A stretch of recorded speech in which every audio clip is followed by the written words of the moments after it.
3 वाजता उद्या निवडणुका डिक्लेअर होतील लोकसभेच्या. आचारसंहिता पण उद्या लागेल. महाविकास आघाडीचं अजून काही तयारी नाही आहे. उलट भाजप एक पाऊल पुढे गेले, 20 उमेदवारांची नावं डिक्लेअर केली आहेत. काय होईल आणि तुमची तयारी कशी असेल आता उद्याच्या नंतर? बघा, आपण म्हटल्याप्रमाणे त्यांच्यामध्ये बी अजून तिढा आहे. त्यांना ज्या जागा वाटतात त्या जागा त्यांनी जाहीर केल्या. शिंदे गट आहे, अजितदादा गटाचे उमेदवार अजून ठरलेले नाहीत. म्हणजे त्यांची जी त्यांची आघाडीची बोलणी ती बी त्यांची युतीची बोलणी अजून पूर्ण झाली नाही. आणि काँग्रेस आणि मित्र पक्षांची चर्चा चालू आहे. आणि ह्याच्यामध्ये 2 दिवसात तोही निर्णय होईल. आचारसंहिता उद्या लागेल का परवा लागेल अजून मला काही सांगता नाही येणार. पण निवडणूक आयोगाने बैठक घेतली आणि त्या बैठकीत होऊ शकतं. आपल्याला माहिती आहे की निवडणूक आयोग एक मिटिंग होती आणि त्या मिटिंगमधनं ते जाहीर करतात. तर उद्या जाहीर होऊ शकतं असं आमचं मत आहे.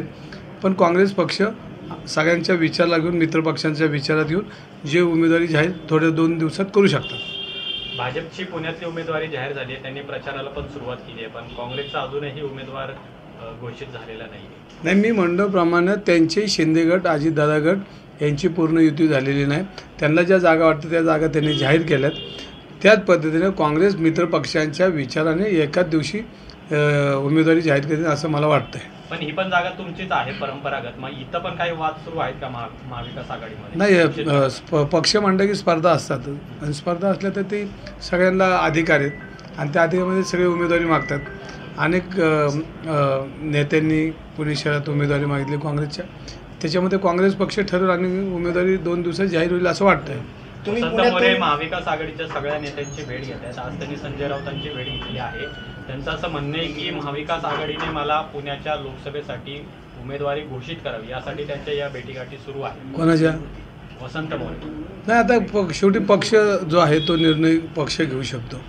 कोणाला पक्षात घ्यायचं, कोणाला उमेदवारी द्यायची हे पक्ष ठरवतो. पक्ष जो निर्णय घेईल तो शेवटी काँग्रेस पक्षाचा उमेदवार आपल्याला निवडून आणायचा आहे. मग उमेदवार म्हणण्यापेक्षा काँग्रेस पक्ष म्हणून आपल्याला लढायचे. आणि लोकशाहीच्या विरोधात ज्या पद्धतीनं सध्याचं राजकारण चाललं आहे ह्याला थांबवण्याचं काम तुम्हाला, आम्हाला आणि सर्व जनतेला करायचं आहे. त्यामुळे उमेदवार कोण असण्यापेक्षा उमेदवार हा काँग्रेस पक्ष मित्र पक्षाचा निवडून आला पाहिजे. त्यासाठी माझ्यासारखा कार्यकर्ता प्रयत्न करेल. तुम्ही पण इच्छुक आहे, तुमच्या नावाची पण चर्चा आहे. असं असताना वसंत मोरे जर महाविकास आघाडीमध्ये आले तर तुमची तयारी आहे का त्यांच्यासाठी? माझं म्हणणं आहे काँग्रेस पक्षाचे सगळे लोक निर्णय घेतील तो निर्णय योग्य असतो. कारण शेवटी काँग्रेस पक्ष हा वाढीच्या दृष्टीने अनेक लोक येत असतील तर त्यांना घेणं काम आहे. आणि त्यांना घेऊन काय शेवटी पक्ष निर्णय घेणार आहे. जो निर्णय घेईल आणि ज्याला घेतील, ज्याला उमेदवारी देतील तो आपल्याला कार्यकर्त्या नात्याने मान्य नाही. आपल्याला शेवटी काँग्रेस पक्षाच्या उमेदवारासाठी, मित्रपक्षांच्या उमेदवारासाठी आपल्याला काम करायचं. वसंत मोरे यांनी स्पष्ट असं संकेत दिलेलं आहे की मी लोकसभा लढवणारच आहे आणि मी तेवढ्यासाठीच मनसेतून बाहेर पडलेलो आहे. आणि त्यानंतर मग त्यांना काँग्रेसमध्ये घेण्यासाठी मोहन जोशी तिथे गेले होते. त्यांना लोकसभा लढवायची असत, त्यांना तिकीट दिलं तर तुमचं काय म्हणतं? मी परत एकदा म्हणतो की काँग्रेस पक्षाचे नेते निर्णय घेतील. उद्या कोणालाही उमेदवारी दिली तर काँग्रेस पक्षाचा उमेदवार निवडून आणण्यासाठी माझ्यासारखा कार्यकर्ता प्रयत्न करेल. पण ते अपक्ष लढायला सुद्धा तयार आहेत. असं असताना मग पुण्यामध्ये तिरंगी लढत होऊ शकते. काँग्रेससाठी आणि महाविकास आघाडीसाठी वसंत मोरे आव्हान ठरणार नाहीत का मग त्यावेळी? बघा, लोकशाहीमध्ये कुणी उभं राहायचं त्यांचे ज्याचे अधिकार आहेत आणि मतदान करणं हे जनतेचा अधिकार आहे. मग मतदान राजा ठरवतो की कोणाला निवडून द्यायचं. त्यावेळेला मतदान राजा ज्याला निवडून द्यायचं त्याला निवडून दिलंच ना. प्रशासक राजवटाची 2 वर्ष पूर्ण झाली आहेत. अधिकारी मस्त आहेत पण पुणेकरांना, नागरिकांना मोठा त्रास होतोय. आयुक्त कुठलेही काम करत नसल्याची तक्रार जी आहे ती नागरिक करतायत. तुम्ही देखील आयुक्तांच्या बाहेरकार आंदोलन केलं होतं. 2 वर्ष झाले कोर्टातला वाद संपत नाही. एकीकडे आयुक्त काम करत नाहीये. पुणेकरांचं भविष्य काय? बघा, आपल्याकडं अटल बिहारी वाजपेयी यांच्या नावानं एक मेडिकल कॉलेज आपण चालू केलं आणि त्याच्यामध्ये 137 कोटी रुपये प्रोजेक्टचे काढून वार्डामध्ये कडव असे वाटले त्यांनी. काल त्याच्यासाठीच मी त्यांच्या ऑफिसला जाऊन बसलो, त्यांच्या बंगल्याच्या बाहेर. त्यांना सातत्यानं सांगितलं की कडं संपलं आहे, प्रशासकीय राजवट चालू झाली, तरी तुम्ही भारतीय जनता पार्टीचा अजेंडा का राबवत आहे? आणि हा जर राबवत असेल तर आपल्याकडं अटल बिहारी यांच्या नावाने असलेलं प्रोजेक्ट, असलेलं मेडिकल ह्याचे पैसे काढणं वाढवायच ज्या पद्धतीने त्यांनी त्या पैशाचं वर्गीकरण केलं हे प्रशासकीय धोरण होऊ शकत नाही. हे निर्णय नियमानुसार होऊ शकत नाही. त्यासाठी त्यांच्या बंगल्याच्या बाहेर मी बसलो. अनेक टेंडर सेट करण्याचं काम गेल्या कित्येक दिवसात विक्रम कुमार करत आहेत. आम्ही सातत्यानं त्यांना सांगतो आहे की हे तुम्ही चुकीचा पांडा पुणे शहरात पाडू नका. कारण अटलजींच्या नावाने असलेलं मेडिकलचे पैसे हे काढणं आणि हे गटार मीटरला वापरणं किंवा एखाद्या वार्डामध्ये अबकडं म्हणून टाकणं हे नियमाला धरून नाही आहे. आणि माझ्याकडे परत तेच वाचत होतं, माझ्यासमोरच पडले ते सगळे कागदपत्र. तर अटलजींच्या नावाने असणारं कॉलेज ह्याला पैसे 137 ना हे अजून मोठ्या प्रमाणात वाढलं पाहिजे. त्याचे पैसे न काढता हे पैसे मेडिकलला वापरत जेणेकरून विद्यार्थी सेट होतील, चांगलं आपल्याला आरोग्य सुविधा मिळेल ह्याच्याकडं प्रशासनाने लक्ष दिलं पाहिजे. पण ते काढलेत आणि अबकडं करून प्रभाग क्रमांक 18, क्रमांक 17, 25 कॅन्टोन्मेंट 137 कोटी रुपये वाटण्याचं त्यांनी काम केलं. हे निर्णय चुकीचा आहे. आणि हे सगळे पैसे भारतीय जनता पार्टी आणि शिंदे गटाच्या लोकांना टाकलेत आणि हे पैसे खाण्याचे उद्योग ह्या आयुक्तांनी भारतीय जनता पार्टीच्या लोकांपर्यंत पोहोचवण्याचं काम ह्या निमित्ताने केलं. अटलजींच्या नावाचे पैसे काढणं म्हणजे हे भारतीय जनता पार्टीला कितपत योग्य आहे हा महत्त्वाचा भाग आहे. कारण अटलजींच्या नावाचं असलेलं मेडिकल जगामध्ये चांगलं व्हावं, त्याचं चांगलं नाव व्हावं, पुणे शहराचं नाव व्हावं, पुणे मनपाचं नाव व्हावं, अशा पद्धतीने त्यावर काम केलं पाहिजे. पण त्यातलेच पैसे काढलेत म्हणजे हे आयुक्त किती चुकीचं काम करतात.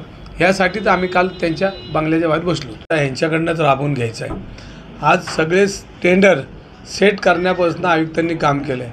सॅनिटरी नॅपकिन असेल, तुम्हाला पुलाची उद्घाटन असतील, तुम्हाला सांगतो कोंढव्याची लॅब असेल, वारज्याचं टेंडर असेल. आत्ता जे पैसे आणलेत हे काही बिल्डर लोकांसाठी आणलेत, काही ठेकेदार लोकांसाठी आणलेत आणि काही लोक भारतीय जनता पार्टीच्या आणि शिंदे गटाच्या लोकांच्या खिशात घालण्यासाठी आणलेले आहेत.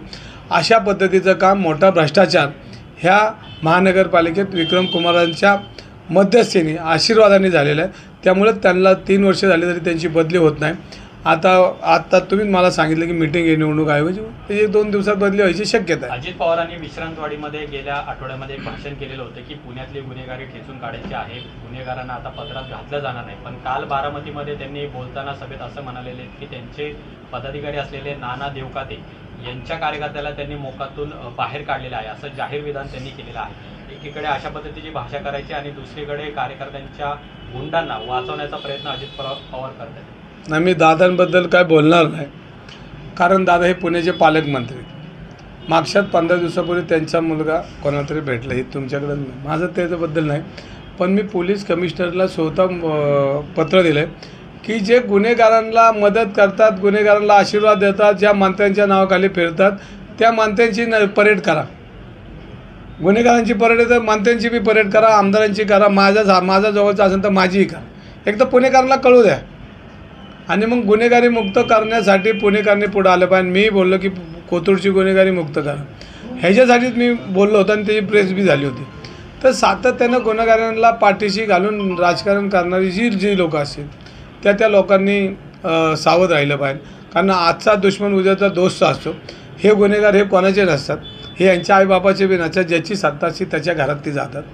तर हिरनी समजू नये की हे गुन्हेगार आमचे कायम राहतील, असं काय नसतं.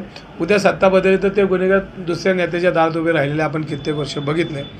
तर हे सगळं गुन्हेगारांनी बी ध्यानात ठेवा की कितपत यांच्यामध्ये आपण गेलं पाहिजे आणि आपला राज वाईट आहे हे त्यांनी ध्यानात ठेवलं. परेड काढली पाहिजे का मग? बघा, माझी काढा, माझ्याबरोबर गुन्हेगार असेल तर नाही दादांची माझी काढा. एबीपी माझा, उघडा डोळे बघा नीट.